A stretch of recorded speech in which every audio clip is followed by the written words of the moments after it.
আসসালামু আলাইকুম। যারা আমার বক্তব্য শুনছেন এবং দেখছেন, আজকের আলোচনা সবাইকে স্বাগতম। আজকের আলোচনার শুরুতে ছোট্ট একটা গল্প বলি। তিন বন্ধু তারা রওনা দিয়েছে এক বাসায় যাবে, যে বাসাটা 10তলা বিল্ডিং, 6 নাম্বার ফ্লোরে। এখন তিন বন্ধু লিফটে করে উপরে যাবে।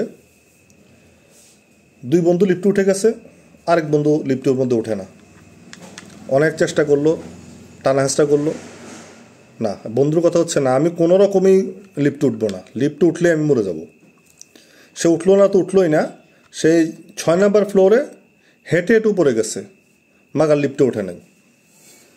এই যে লিফটে ওঠার যে অ্যাংজাইটি, এটা অনেকের মধ্যে এটা দেখা যায়। আমাদের সমাজে, আমাদের চারপাশে অনেক মানুষ আছে যারা লিফটের মধ্যে, বা বর্তমানে যারা এসি গাড়ি যেগুলা, এসি যে বাস যেগুলা, ওর মধ্যে তারা ওঠেন না। কারণ তাদের এই আবদ্ধ স্থানে তাদের প্রচণ্ড অ্যাংজাইটি তৈরি হয় এবং আবদ্ধ স্থানে তারা ভয় পায়।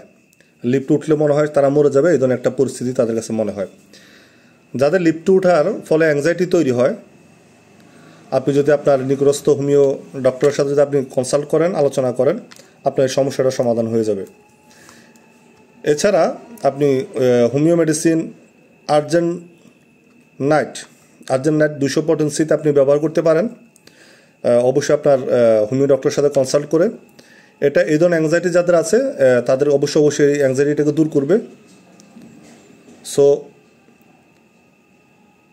কারো যদি এই বিষয়ে কোনো প্রশ্ন থাকে বা কোনো আলোচনা থাকে, অবশ্যই কমেন্ট বক্সে জানাবেন। আর এই ধরনের অ্যাংজাইটি দূর করার জন্য লিফটে উঠলে বা আবদ্ধ স্থানে গেলে অ্যাংজাইটি হয়, সমস্যা, অসুস্থ বোধ হয়, তারা ওষুধটির নাম মনে রাখবেন, আর্জেন্ট নাইট 200 পটেন্সিতে ব্যবহার করবেন। সবাইকে আলোচনা শোনার জন্য ধন্যবাদ।